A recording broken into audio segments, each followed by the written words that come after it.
Jar. Sasaran Pembeka. Penghafal Al-Quran, guru tahfiz, pesantren, rumah tahfiz, perguruan tinggi, keluarga, dan komunitas Qurani. Format.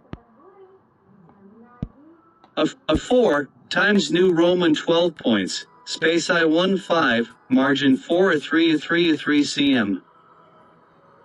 Status. Master Professional. Tahan. 2026. Prakata Bajianai. Pemeliharaan hafalan Al-Quran merupakan amanah keilmuan, spiritual, dan peradaban yang tidak berhenti pada saat seseorang menyelesaikan target hafalan. Hafalan yang telah diperoleh harus dirawat melalui murojaah yang teratur, pembinaan adab, penguatan motivasi, evaluasi berkelanjutan, serta dukungan lingkungan yang kondusif. Tantangan kehidupan modern menuntut adanya sistem yang mampu menjaga kontinuitas proses tersebut tanpa mengurangi kemuliaan tradisi talaki, musyafahah, dan bimbingan guru. Bagian di buku ini membangun fondasi filosofis, normatif, ilmiah, dan konseptual bagi model Mutakin 30. Model ini memadukan prinsip-prinsip tahfiz Al-Quran dengan psikologi kognitif, neuroscience, pedagogi, manajemen pembelajaran, WhatsApp business, kecerdasan buatan, katalog digital, serta pengelolaan data kemajuan peserta. Integrasi tersebut ditempatkan sebagai sarana penguatan, bukan pengganti, hubungan edukatif antara penghafal Al-Quran dan pembimbingnya. 6 bab dalam bagian I disusun secara berurutan. Bab pertama menjelaskan urgensi pemeliharaan hafalan.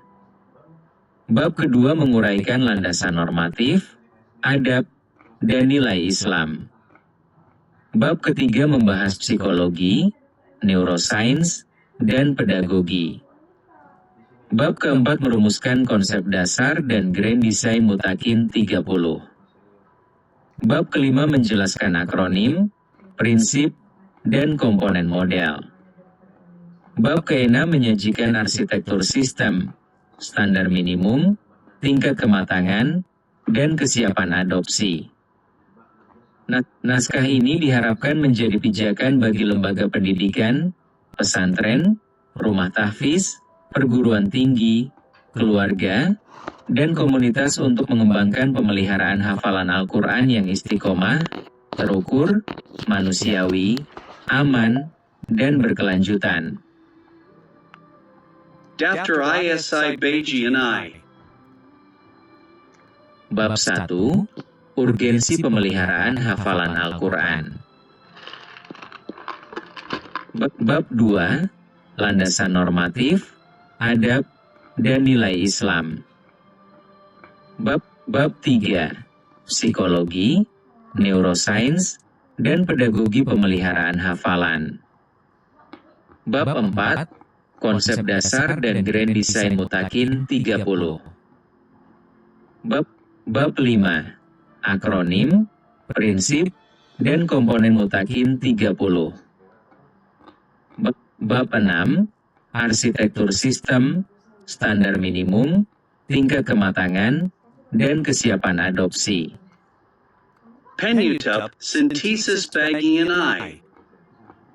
Glossarium Istilah Pokak. Referensi, daftar pustaka bagian I. Bab 1. Argency Pamela Heron Hafalan ALQURAN. Dari pencapaian hafalan menuju pemeliharaan sepanjang hayat. 1.1 Pendahuluan.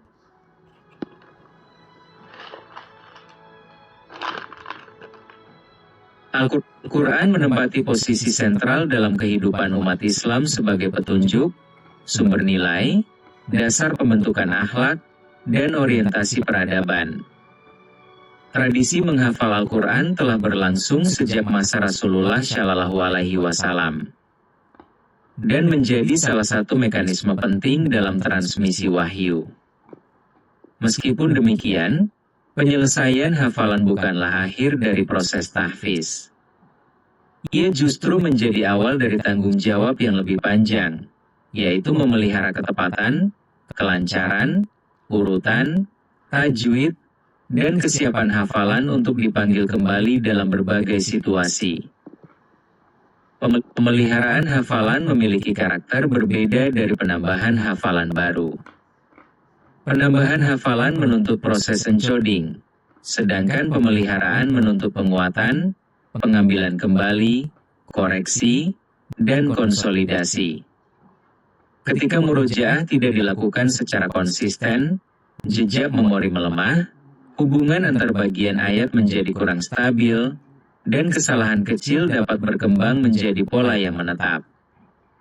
Oleh sebab itu, program tahfiz yang hanya berorientasi pada jumlah juz tanpa sistem pemeliharaan berisiko menghasilkan capaian kuantitatif yang rapuh. Perubahan pola hidup pada era digital menambah kompleksitas persoalan. Penghafal Al-Quran menghadapi beban akademik, pekerjaan, mobilitas, banjir informasi, distraksi media sosial, dan ketidakstabilan jadwal.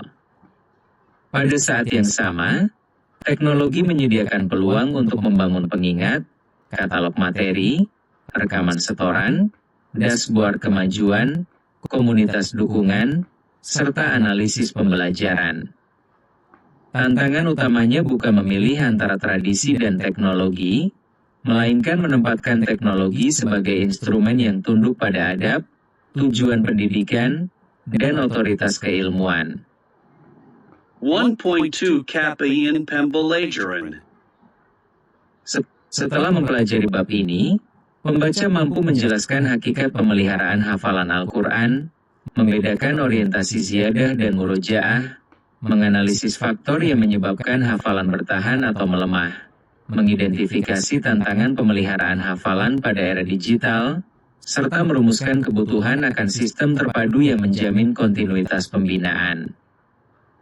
1.3 Hakikat Pemeliharaan Hafalan. Pemeliharaan hafalan adalah proses sistematis untuk mempertahankan ketersediaan hafalan dalam memori jangka panjang dan menjamin kualitas pelafalannya. Proses ini mencakup pengulangan terjadwal, pengujian tanpa melihat mushaf, koreksi kesalahan, penguatan bagian yang lemah, penyambungan antar ayat, serta evaluasi periodik. Dengan demikian, pemeliharaan tidak identik dengan membaca ulang secara pasif. Ia merupakan praktik aktif yang menuntut perhatian, ketelitian, dan umpan balik. Secara pedagogis, hafalan yang kuat ditandai oleh 4 karakter. Pertama, akurasi lafal dan tajwid. Kedua, kelancaran dan kestabilan tempo. Ketiga, ketepatan urutan ayat serta kemampuan menyambungkan bagian-bagian yang serupa. Keempat, daya tahan, yaitu kemampuan mempertahankan kualitas hafalan dalam rentang waktu panjang. Keempat karakter tersebut harus diukur secara berimbang agar capaian tidak semata-mata dinilai berdasarkan banyaknya juz. 1.4 Faktor penguat dan pelemah. Faktor penguat hafalan meliputi niat yang lurus, jadwal yang tetap, pengulangan bersela, talaki dengan guru, kualitas tidur, konsentrasi, lingkungan yang mendukung, serta pencatatan kemajuan. Faktor pelemah meliputi penundaan, target yang tidak realistis, kurangnya koreksi, ketergantungan pada mushaf ketika murojaah, stres berkepanjangan, kelelahan, dan penggunaan teknologi tanpa kendali. Pemeliharaan yang efektif perlu memperhatikan perbedaan individual. Usia, kapasitas memori kerja, ritme harian, pengalaman belajar, kondisi kesehatan, dan tanggung jawab sosial memengaruhi pola murojaah. Karena itu, sistem yang baik harus menyediakan standar minimum yang sama sekaligus ruang personalisasi pada target, waktu, dan bentuk dukungan. 1.5 studi kasus. Sebuah rumah tahfiz menetapkan target 1 halaman hafalan baru per hari, tetapi tidak memiliki siklus pengulangan mingguan dan bulanan. Dalam 6 bulan, peserta menunjukkan pertumbuhan jumlah hafalan yang cepat, namun kesalahan sambungan dan ketergantungan pada isyarat pembimbing meningkat. Setelah lembaga menerapkan proporsi 30% ziyadah dan 70% murojaah, membuat daftar ayat rawan, serta melaksanakan ujian acak, kualitas hafalan meningkat meskipun kecepatan penambahan menurun. Kasus tersebut memperlihatkan bahwa keberhasilan program tidak dapat diukur hanya dari laju penambahan. Lembaga perlu menetapkan indikator retensi, akurasi, disiplin, dan kemampuan pemanggilan kembali. Mutakin 30 menjadikan pemeliharaan sebagai pusat sistem, sedangkan penambahan hafalan ditempatkan secara proporsional sesuai kesiapan peserta. 1.6 Analysis Credes. Orientasi kompetitif yang berlebihan dapat mendorong peserta mengejar sertifikat atau jumlah juz tanpa kesiapan pemeliharaan. Dalam jangka pendek, model tersebut menghasilkan capaian yang mudah dipromosikan, tetapi dalam jangka panjang dapat menimbulkan kecemasan, rasa bersalah, dan penurunan kepercayaan diri ketika hafalan melemah. Pendekatan yang lebih sehat menempatkan kualitas, keberlanjutan, dan pembentukan akhlak di atas kecepatan. Teknologi juga harus dikritisi. Notifikasi dapat membantu kedisiplinan, namun terlalu banyak pesan dapat menimbulkan kejenuhan. Rekaman audio dapat memudahkan evaluasi, namun menyangkut privasi. Artificial intelligence dapat membantu klasifikasi kesalahan, tetapi tidak boleh menggantikan tasyih guru. Karena itu, pemanfaatan teknologi memerlukan prinsip kebutuhan, proporsionalitas, keamanan data, dan pengawasan manusia. 1.7 Strategi implementasi. Strategi awal pemeliharaan mencakup pemetaan hafalan, penentuan bagian kuat dan lemah, penyusunan siklus harian mingguan bulanan, pemilihan mitra simaan, pencatatan kesalahan, dan evaluasi berkala. Setiap peserta perlu memiliki target minimum yang realistis dan mekanisme pemulihan ketika tertinggal. Pada tingkat lembaga, strategi meliputi penetapan standar, pelatihan pembimbing, penjadwalan, sistem dokumentasi, forum refleksi, dan kebijakan perlindungan data. Teknologi dipilih setelah kebutuhan pedagogis dirumuskan, bukan sebaliknya. 1.8 Rankaman. Pemeliharaan hafalan Al-Quran merupakan proses sepanjang hayat yang menuntut pengulangan aktif, koreksi, konsolidasi, dan evaluasi. Keberhasilannya dipengaruhi oleh faktor spiritual, kognitif, pedagogis, sosial, dan teknologi. Orientasi pada kualitas dan keberlanjutan menjadi dasar pengembangan Mutakin 30. 1.10 Activitas Pembelajaran. Menyusun peta masalah pemeliharaan hafalan pada konteks lembaga atau komunitas masing-masing. Menganalisis satu praktik tahfiz menggunakan perspektif nilai Islam, psikologi memori, pedagogi, dan tata kelola. Merancang satu siklus murojaah mingguan yang realistis dan dapat dipantau. 1.11 Pertanian HOTS. Mengapa peningkatan jumlah hafalan tidak selalu menunjukkan peningkatan mutu? Jelaskan dengan argumen normatif dan ilmiah. Bagaimana teknologi dapat memperkuat sekaligus melemahkan proses pemeliharaan hafalan? Rumuskan batas etis penggunaannya.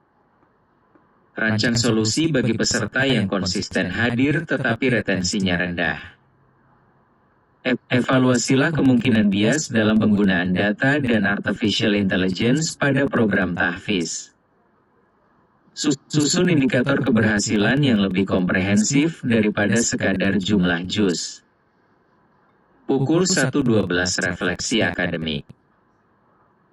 Refleksikan hubungan antara amanah menjaga Al-Quran, keterbatasan memori manusia, peran guru, dan penggunaan teknologi.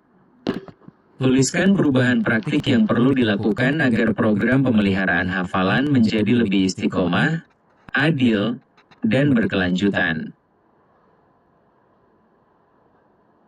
Bab 2. Landasan normatif, adab, dan nilai Islam. Menjaga hafalan sebagai amanah ibadah dan pembentukan akhlak. 2.1 Pendahuluan.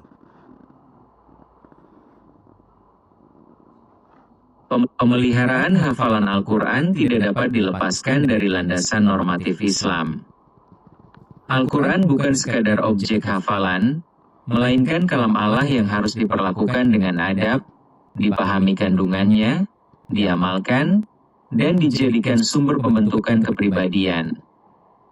Karena itu, sistem pemeliharaan hafalan tidak cukup hanya efektif secara teknis, ia harus benar secara etis dan selaras dengan tujuan syariat.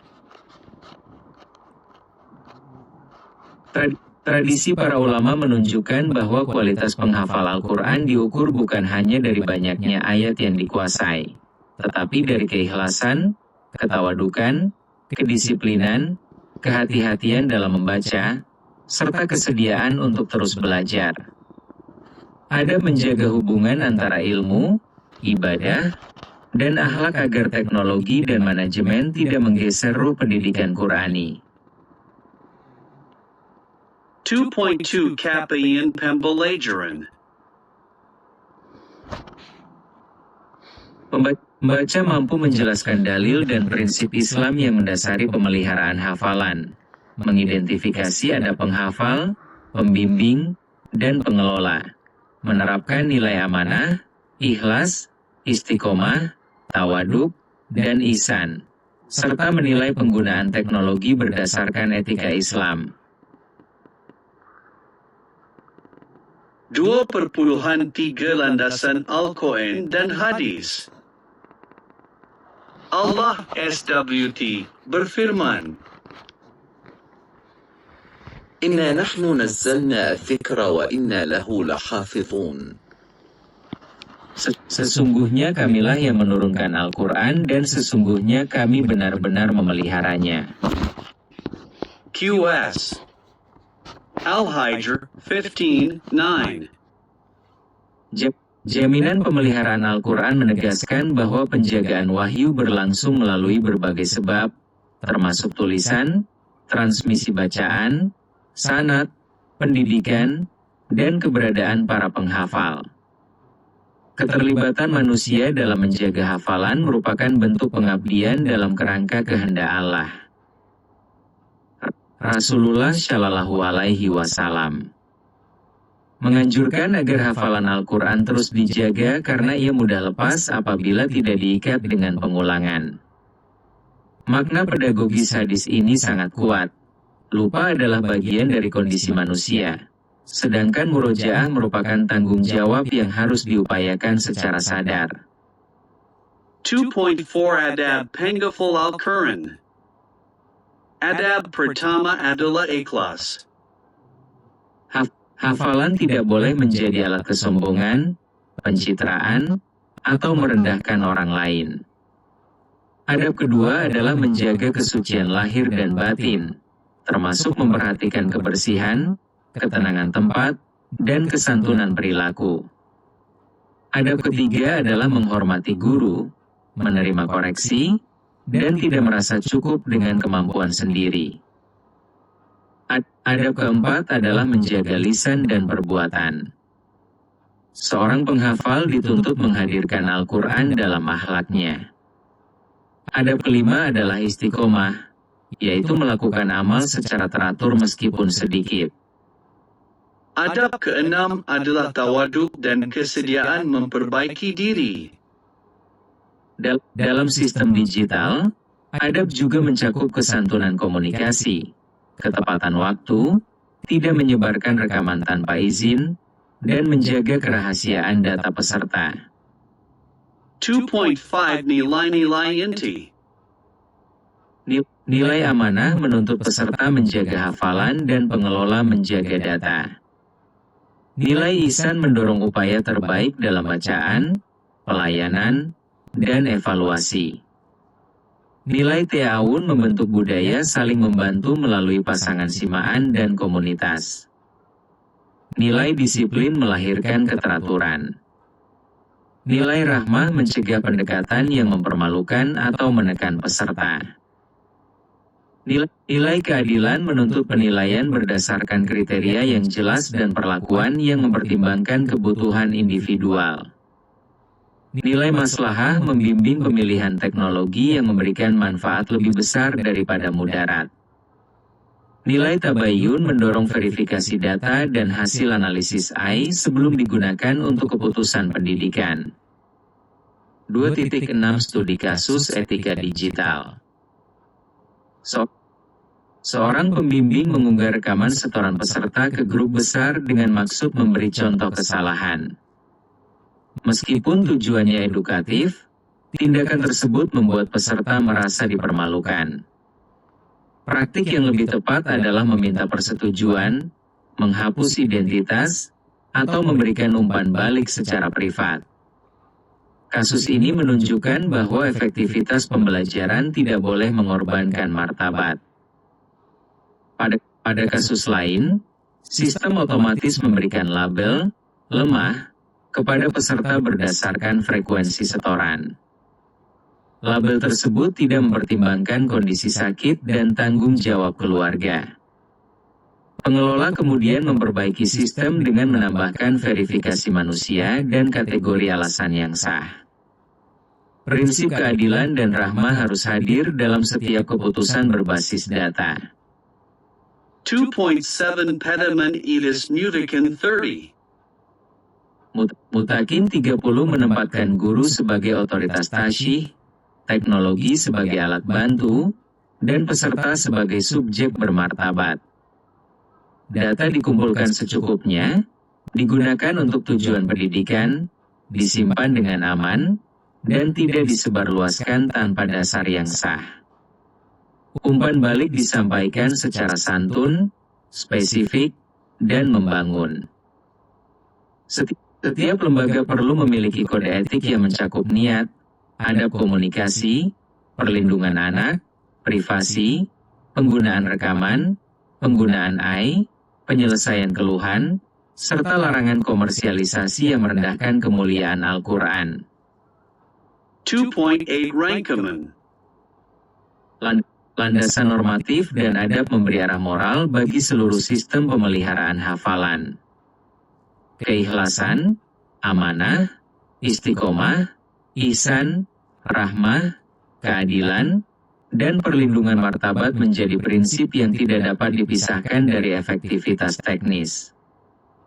2.10 Activitas Pembelajaran. Menyusun peta masalah pemeliharaan hafalan pada konteks lembaga atau komunitas masing-masing. Menganalisis satu praktik tahfiz menggunakan perspektif nilai Islam, psikologi memori, pedagogi, dan tata kelola. Merancang satu siklus murojaah mingguan yang realistis dan dapat dipantau. 2.11 Pertanian HOTS. Mengapa peningkatan jumlah hafalan tidak selalu menunjukkan peningkatan mutu? Jelaskan dengan argumen normatif dan ilmiah. Bagaimana teknologi dapat memperkuat sekaligus melemahkan proses pemeliharaan hafalan? Rumuskan batas etis penggunaannya. Rancang solusi bagi peserta yang konsisten hadir tetapi retensinya rendah. Evaluasilah kemungkinan bias dalam penggunaan data dan artificial intelligence pada program tahfiz. Susun indikator keberhasilan yang lebih komprehensif daripada sekadar jumlah juz. Pukul 2.12 refleksi akademik. Refleksikan hubungan antara amanah menjaga Al-Quran, keterbatasan memori manusia, peran guru, dan penggunaan teknologi.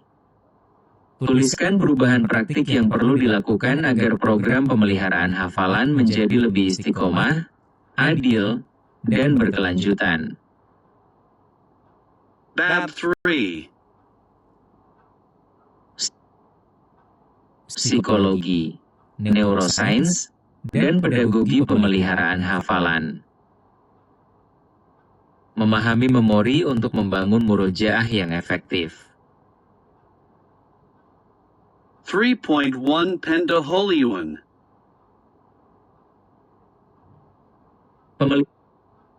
Pemeliharaan hafalan berlangsung melalui kerja kompleks antara perhatian, memori kerja, memori jangka panjang, emosi, motivasi, tidur, dan lingkungan belajar.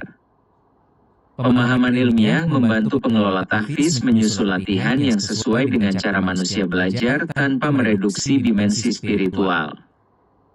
Ilmu pengetahuan berfungsi menjelaskan mekanisme, sedangkan nilai Islam menentukan tujuan dan etika penggunaannya. 3.2 Kapayan Pembelajaran.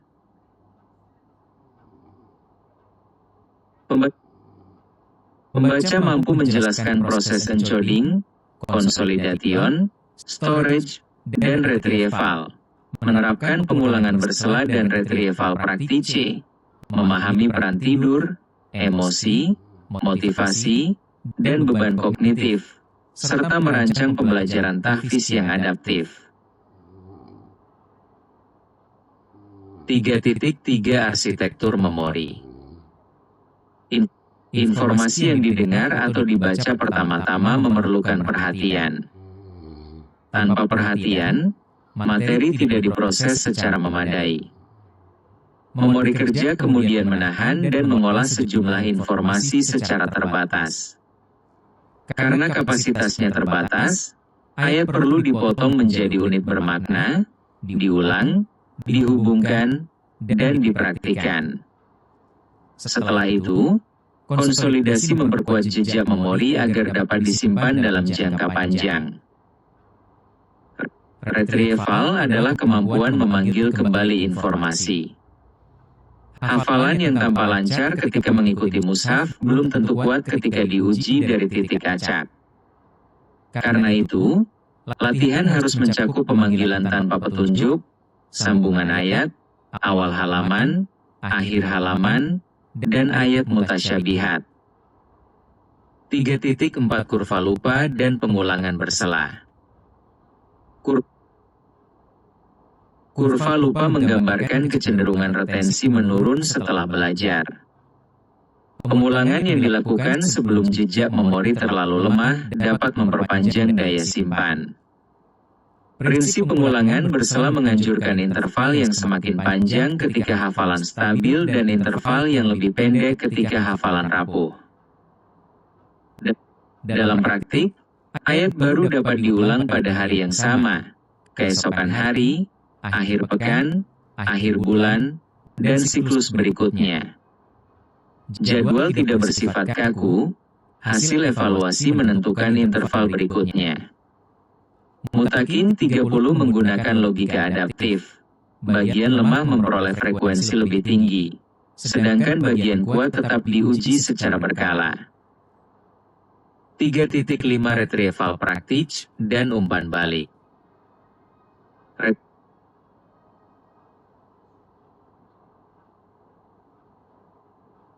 Retrieval praktik memperkuat hafalan melalui usaha mengingat.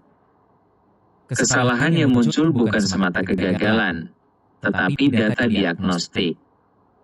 Umpan balik segera membantu mencegah penguatan kesalahan. Namun, umpan balik harus fokus pada perilaku dan bacaan, bukan memberi label negatif pada pribadi peserta.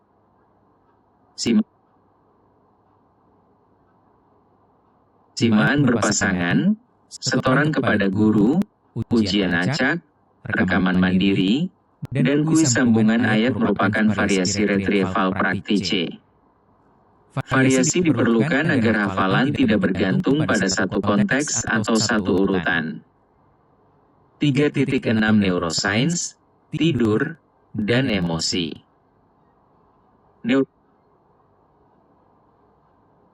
Neuroplastisitas menunjukkan bahwa jaringan otak berubah melalui latihan.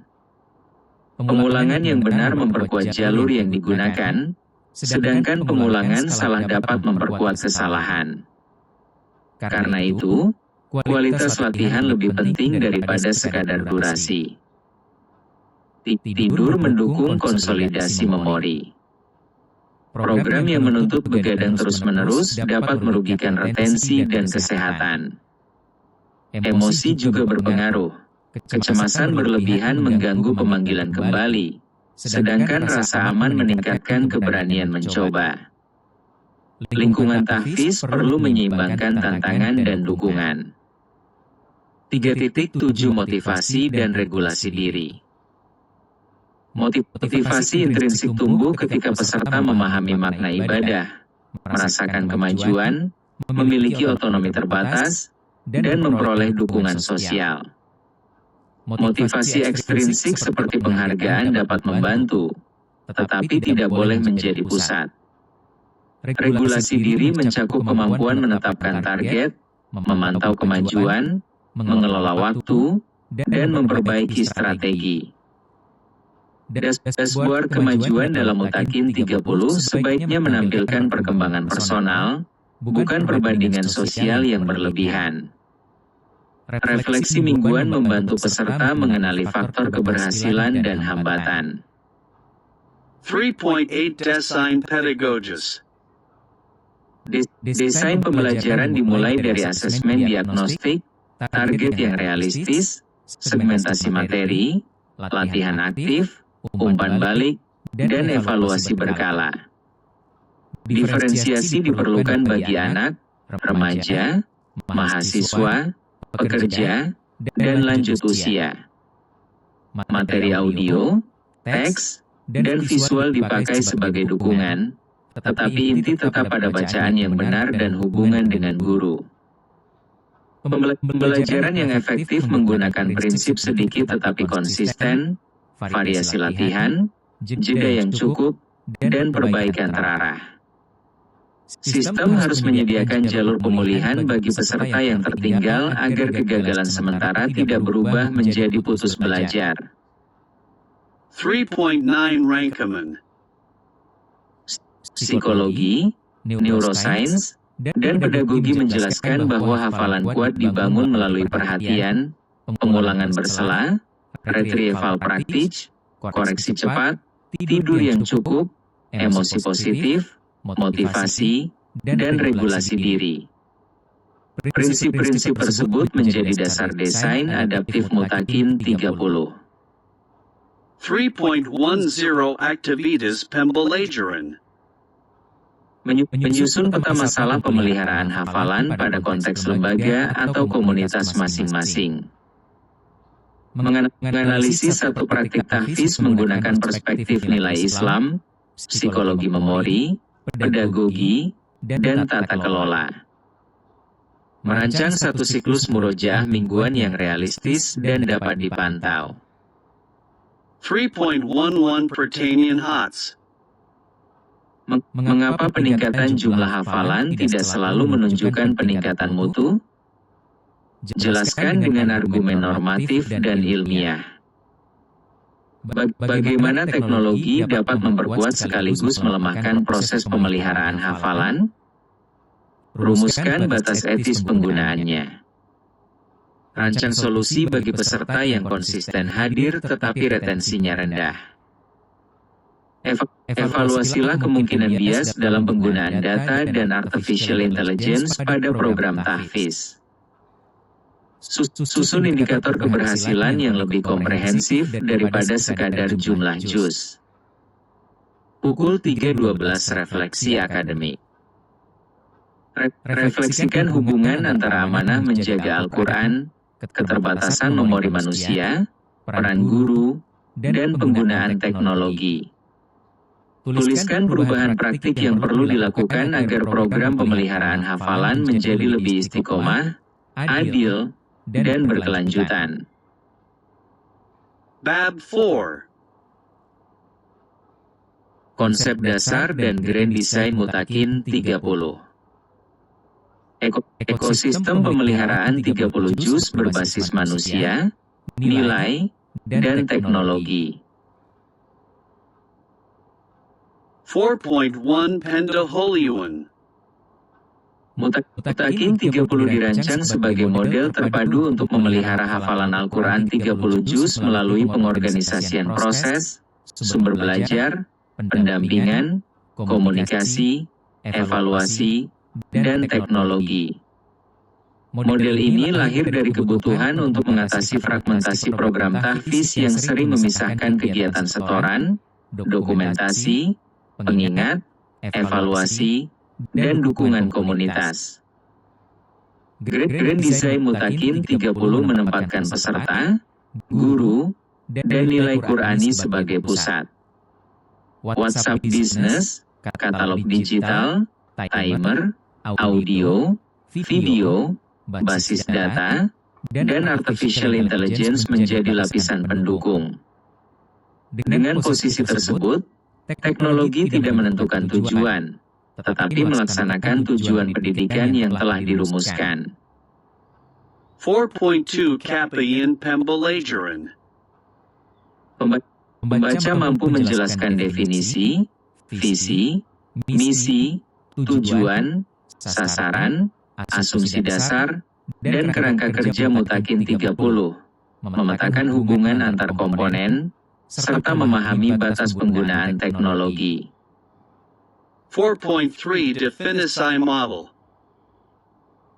Mutakin 30 adalah sistem pemeliharaan hafalan Al-Quran yang mengorganisasikan 30 juz ke dalam katalog digital, jadwal murojaah, setoran, simaan, evaluasi, umpan balik, dan pelaporan kemajuan dengan dukungan WhatsApp Business serta teknologi pendamping lainnya. Model dapat diterapkan secara individual, kelompok, lembaga, atau jejaring. Angka 30 menunjukkan cakupan keseluruhan juz sekaligus prinsip kesinambungan. Setiap juz memiliki ruang katalog yang memuat audio standar, video panduan, target, catatan mutasyabihat, riwayat setoran, dan bahan pemuatan. Peserta dapat memasuki sistem sesuai posisi hafalan, bukan harus memulai dari awal. 4.4 Visi, misi, dan tujuan.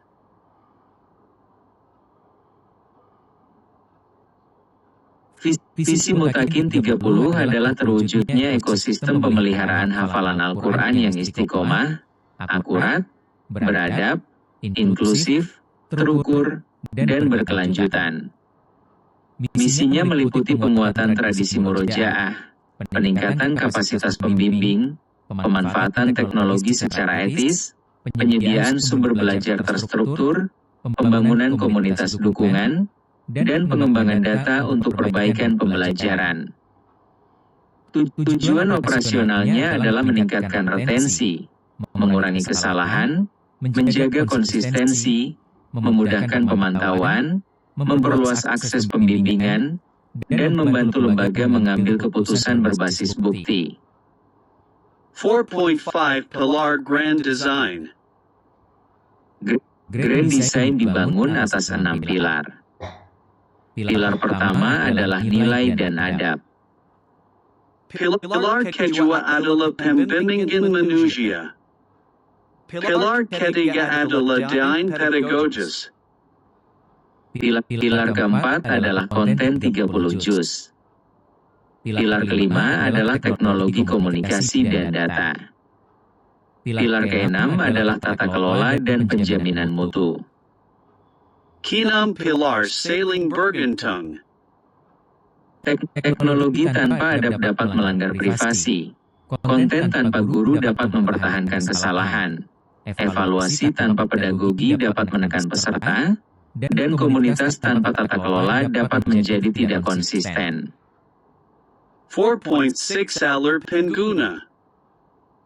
Peserta menjalani registrasi, asesmen awal, penetapan target, orientasi adab, pemilihan jadwal, akses katalog, murojaah mandiri, setoran, umpan balik, perbaikan, dan evaluasi siklus.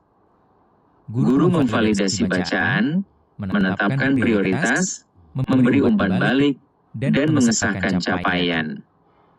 Admin mengelola katalog, jadwal, data, dan komunikasi. Pada tingkat lanjut, AI dapat membantu transkripsi, pendeteksian pola kesalahan, rekomendasi interval, dan penyusunan laporan. Semua hasil AI harus diverifikasi oleh guru atau pengelola yang berwenang. 4.7 Model logika. Input sistem meliputi peserta, pembimbing, mushaf standar, konten, perangkat, koneksi, waktu, dan kebijakan. Proses meliputi orientasi, murojaah, setoran, evaluasi, dan tindak lanjut. Output meliputi frekuensi latihan, jumlah setoran, daftar kesalahan, dan kepatuhan jadwal. Outcome meliputi peningkatan akurasi, retensi, disiplin, dan kepercayaan diri. Dampak jangka panjang adalah tumbuhnya budaya Qurani dan pembelajaran sepanjang hayat. 4.8 Risiko dan mitigasi. Risiko utama mencakup ketergantungan teknologi, beban notifikasi, kualitas jaringan, privasi, kesalahan AI, kesenjangan digital, dan berkurangnya interaksi personal. Mitigasi dilakukan melalui pilihan kanal alternatif, mode luring, jadwal komunikasi, persetujuan data, pelatihan pengguna, audit sistem, dan kewajiban verifikasi manusia. Risiko pedagogis mencakup target berlebihan, kompetisi tidak sehat, dan penilaian yang sempit. Mitigasinya adalah target personal, evaluasi multidimensi, pendampingan, dan budaya rahmah. 4.9 Rankaman. Mutakin 30 merupakan ekosistem yang memadukan nilai, guru, pedagogi, konten 30 juz, teknologi, dan tata kelola. Grand Design memastikan setiap komponen bekerja untuk tujuan pemeliharaan hafalan yang berkelanjutan. 4.10 Activitas Pembelajaran. Menyusun peta masalah pemeliharaan hafalan pada konteks lembaga atau komunitas masing-masing. Menganalisis satu praktik tahfiz menggunakan perspektif nilai Islam, psikologi memori, pedagogi, dan tata kelola. Merancang satu siklus murojaah mingguan yang realistis dan dapat dipantau. 4.11 Pertanian HOTS. Mengapa peningkatan jumlah hafalan tidak selalu menunjukkan peningkatan mutu? Jelaskan dengan argumen normatif dan ilmiah. Bagaimana teknologi dapat memperkuat sekaligus melemahkan proses pemeliharaan hafalan? Rumuskan batas etis penggunaannya. Rancang solusi bagi peserta yang konsisten hadir tetapi retensinya rendah. Evaluasilah kemungkinan bias dalam penggunaan data dan artificial intelligence pada program tahfiz. Susun indikator keberhasilan yang lebih komprehensif daripada sekadar jumlah juz. Pukul 4.12 Refleksi akademik. Refleksikan hubungan antara amanah menjaga Al-Quran, keterbatasan memori manusia, peran guru, dan penggunaan teknologi. Tuliskan perubahan praktik yang perlu dilakukan agar program pemeliharaan hafalan menjadi lebih istiqomah, adil, dan berkelanjutan. Bab 5. Akronim, prinsip, dan komponen mutakin 30. Identitas operasional model dan instrumen pelaksanaannya. 5.1 Pendaholuyuan. Nama mutakin 30 bukan sekadar label, tetapi identitas konseptual yang merangkum nilai dan proses. Akronim membantu pengguna mengingat prinsip-prinsip utama serta menghubungkan kegiatan harian dengan tujuan sistem. Rumusan akronim dapat dikembangkan lembaga selama tidak mengubah makna pokok. 5.2 makna akronim. M. Murojaah terstruktur, pengulangan dirancang dalam siklus dan prioritas. U. Umpan balik berkelanjutan, koreksi diberikan cepat, spesifik, dan santun. T. Talaki dan tasyih, validasi bacaan tetap berada pada guru. A. Adab dan amanah, seluruh aktivitas dijalankan dengan etika dan tanggung jawab. Q. Quality Assurance Qur'ani, mutu hafalan dinilai melalui standar akurasi, kelancaran, dan retensi. I. Integrasi teknologi, teknologi dipakai secara proporsional untuk komunikasi, dokumentasi, dan analisis. N. Nurturing community, komunitas dibangun sebagai ruang dukungan, motivasi, dan saling menolong. Angka 30 melambangkan cakupan 30 juz, kesinambungan perjalanan, dan keterhubungan katalog. Setiap juz diperlakukan sebagai unit belajar yang memiliki sumber, target, riwayat, dan evaluasi. 5.3 Principle Operational. Prinsip pertama adalah human-centered, keputusan pendidikan mempertimbangkan kondisi manusia. Prinsip kedua adalah teacher validated, bacaan dan rekomendasi penting disahkan guru. Prinsip ketiga adalah adaptive, jadwal dan target menyesuaikan data serta kemampuan. Prinsip keempat adalah minimum viable routine. Setiap peserta memiliki rutinitas minimum yang dapat dipertahankan. Prinsip kelima adalah privasi by design. Prinsip keenam adalah evidence informed improvement. Prinsip ketujuh adalah interoperability, yaitu data dan konten dapat dipindahkan dengan format yang wajar. Prinsip kedelapan adalah inclusivity, yaitu sistem menyediakan alternatif bagi pengguna dengan keterbatasan perangkat, jaringan, usia, atau kemampuan. 5.4 Component Inti. Komponen inti terdiri atas profil peserta, asesmen awal, peta 30 juz, katalog digital, jadwal, timer, kanal setoran, rubrik penilaian, catatan kesalahan, dashboard, laporan, dan tindak lanjut.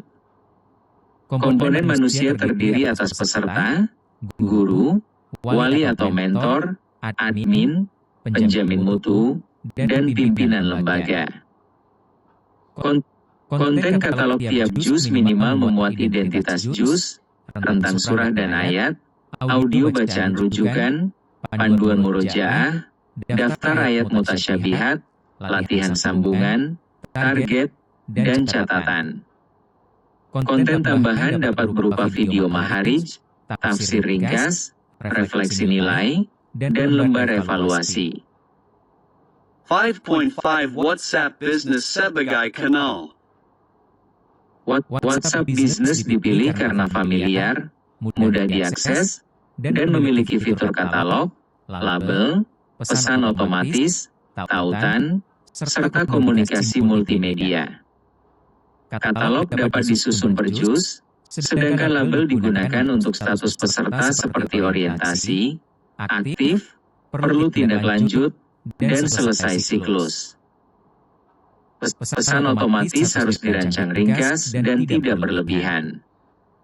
Grup digunakan untuk dukungan umum, sedangkan koreksi pribadi dilakukan melalui kanal privat. Data penting sebaiknya dicadangkan pada sistem yang lebih terstruktur agar tidak bergantung sepenuhnya pada riwayat percakapan.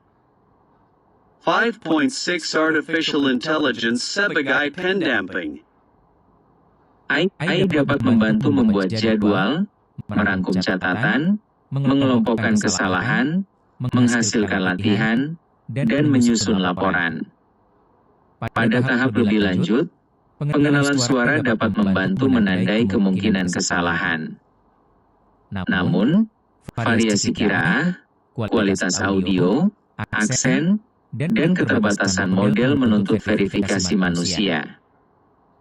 Penggunaan AI harus transparan. Peserta perlu mengetahui kapan data diproses oleh sistem otomatis, apa tujuannya, dan siapa yang dapat mengakses hasil. AI tidak boleh digunakan untuk menetapkan kelulusan tanpa pemeriksaan guru. 5.7 Rubrik mutu. Rubrik mutu mencakup akurasi makhraj dan sifat huruf, penerapan tajwid, kelancaran, kestabilan, ketepatan sambungan, kemandirian, dan retensi. Setiap aspek diberi deskripsi tingkat capaian agar penilaian konsisten. Rubrik juga dapat mencakup disiplin, adab komunikasi, dan refleksi, tetapi indikator perilaku harus dipisahkan dari nilai bacaan agar peserta memahami area yang perlu diperbaiki. 5.8 Rankaman. Akronim Mutakin 30 menyatukan murojaah, umpan balik, talaki, adab, mutu, teknologi, dan komunitas. Komponen model menyediakan instrumen konkret agar prinsip tersebut dapat diterapkan secara konsisten. 5.10 Activitas Pembelajaran. Menyusun peta masalah pemeliharaan hafalan pada konteks lembaga atau komunitas masing-masing. Menganalisis satu praktik tahfiz menggunakan perspektif nilai Islam, psikologi memori, pedagogi, dan tata kelola. Merancang satu siklus murojaah mingguan yang realistis dan dapat dipantau. 5.11 Pertanian HOTS. Mengapa peningkatan jumlah hafalan tidak selalu menunjukkan peningkatan mutu? Jelaskan dengan argumen normatif dan ilmiah. Bagaimana teknologi dapat memperkuat sekaligus melemahkan proses pemeliharaan hafalan? Rumuskan batas etis penggunaannya. Rancang solusi bagi peserta yang konsisten hadir tetapi retensinya rendah. Evaluasilah kemungkinan bias dalam penggunaan data dan artificial intelligence pada program tahfiz. Susun indikator keberhasilan yang lebih komprehensif daripada sekadar jumlah juz. Pukul 5.12 Refleksi akademik. Refleksikan hubungan antara amanah menjaga Al-Quran, keterbatasan memori manusia, peran guru, dan penggunaan teknologi. Tuliskan perubahan praktik yang perlu dilakukan agar program pemeliharaan hafalan menjadi lebih istiqomah, adil, dan berkelanjutan.